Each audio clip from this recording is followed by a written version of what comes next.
Hai semuanya, perkenalkan nama saya Ruth Pauline Papola Sialoho, NPM A1L018-041, Prodi Bimbingan dan Konseling Universitas Bengkulu. Nah, pada video kali ini saya akan menyampaikan hasil jawaban UTS saya atas mata kuliah BK Profesi. Nah, yang pertama ada jelaskan sejarah tentang perkembangan profesi BK di Indonesia. Pada awal dekade tahun 1960-an, LPTK mendirikan jurusan untuk mewadahi tenaga akademik yang akan membina program studi yang menyiapkan konselor yang dinamakan dengan jurusan bimbingan dan penyuluhan. Dengan program studi yang diselenggarakan pada 2 jenjang, yaitu jenjang sarjana muda dengan masa belajar 3 tahun yang bisa diteruskan ke jenjang sarjana dengan masa belajar 2 tahun setelah sarjana muda. Program studi jenjang sarjana muda dan sarjana dengan masa belajar 5 tahun inilah yang kemudian pada akhirnya pada dekade 1970-an diubur menjadi program S1 dengan masa belajar 4 tahun. Tidak berbeda dari segi masa belajarnya dari program itu di negara lain, meskipun ada beberapa tajam dari sisi kurikulernya. Nah, pada dekade 1970-an itulah mulai ada jurusan program sarjana lama atau di bidang bimbingan konseling. Selain itu juga ada segelintir tenaga akademik LPTK lulusan perguruan tinggi luar negeri yang kembali ke tanah air. Kurikulum 1975 mengacarakan pelayanan bimbingan dan konseling sebagai salah satu dari wilayah layanan dalam sistem persekolahan mulai dari jenjang SD sampai dengan SMA, yaitu pembelajaran yang didampingi layanan manajemen dan layanan bimbingan dan konseling. Pada tahun 1976, ketentuan yang serupa juga diberlakukan untuk SMK. Nah, dalam kaitan inilah dengan kerjasama jurusan bimbingan dan konseling Fakultas Ilmu Pendidikan IKIP Malang pada tahun 1976, Direktorat Pendidikan Menengah Kejuruan Departemen Pendidikan dan Kebudayaan menyelenggarakan pelatihan dalam penyelenggaraan pelayanan bimbingan dan konseling untuk guru-guru SMK yang ditunjuk. Nah, meskipun ketentuan perundang-undangan memberikan ruang gerak, akan tetapi karena didorongin oleh keinginan kuat untuk memperkokoh profesi konselor, maka dengan dimotori oleh para pendidik konselor yang bertugas sebagai tenaga akademik di LPTK, pada tanggal 17 Desember 1975 di Malang didirikan Ikatan Petugas Bimbingan Indonesia atau IPBI yang menghimpun konselor lulusan program sarjana muda dan sarjana yang bertugas di sekolah dan para pendidik konselor yang bertugas di LPTK, di samping para konselor berlatar belakang macam-macam yang secara de facto bertugas sebagai guru pembimbing di lapangan.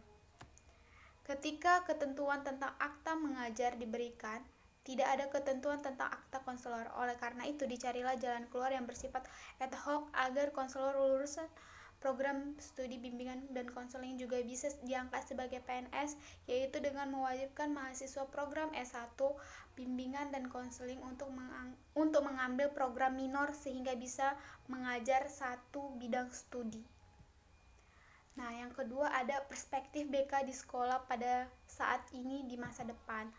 Nah, pada masa mendatang diharapkan program bimbingan dan konseling harus bertujuan secara jelas dan dilakukan dengan perhitungan hati-hati.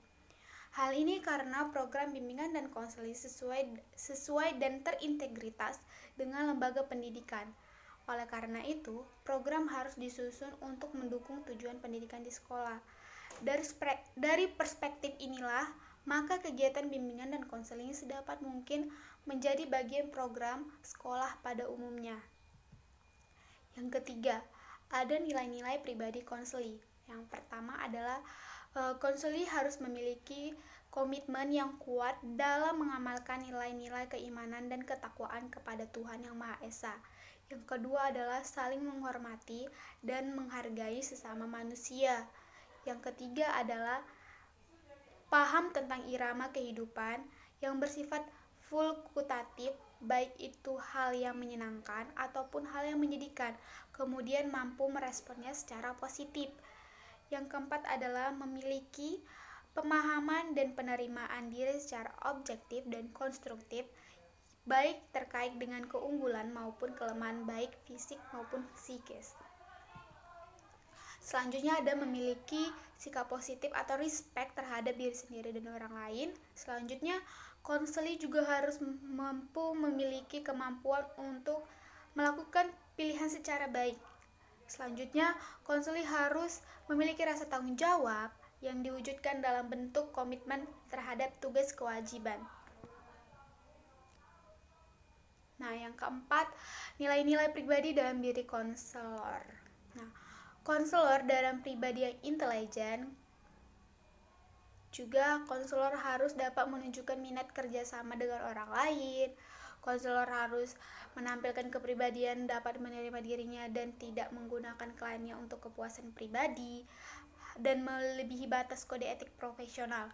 Yang selanjutnya, konselor juga harus menunjukkan sifat yang penuh toleransi. Konselor cukup luas untuk memahami dan melakukan secara psikologis tanpa tekanan sosial untuk memaksa klien dalam menyesuaikan dirinya. Nah, pertanyaan yang terakhir yaitu hubungan kerjasama antar anggota profesi dengan teman sejawat dan contohnya. Nah, dalam hubungan guru dengan rekan sejawat, ada beberapa hal yang harus dilakukan menghendaki supaya guru menjalankan kewajibannya sebagai berikut. Yang pertama yaitu membantu dalam menentukan dan menjalankan kebijakan sekolah. Yang kedua, membantu teman-temannya dengan nasihat-nasihat yang konstruktif dan pikiran-pikiran yang membantu. Selanjutnya, menghargai dengan ikhlas bantuan yang diterima dan kemajuan-kemajuan yang dicapai. Membantu teman-teman untuk memperoleh promosi yang patut didapat, menjauhkan diri dengan campur tangan perkara-perkara antara guru-guru dan murid, kecuali jika kedudukannya yang resmi diharuskan. Nah, selanjutnya ada menjauhkan ocehan atau kecaman yang bersifat menentang dengan guru-guru yang lain. Terus, ada berbicara secara konstruktif tentang guru-guru lain, akan tetapi melaporkan secara jujur kepada pejabat-pejabat yang berwenang dalam perkara-perkara yang menyangkut kesejahteraan murid, sekolah, dan jabatan itu boleh saja. Nah, selanjutnya menggabungkan diri dengan aktif dalam organisasi-organisasi guru.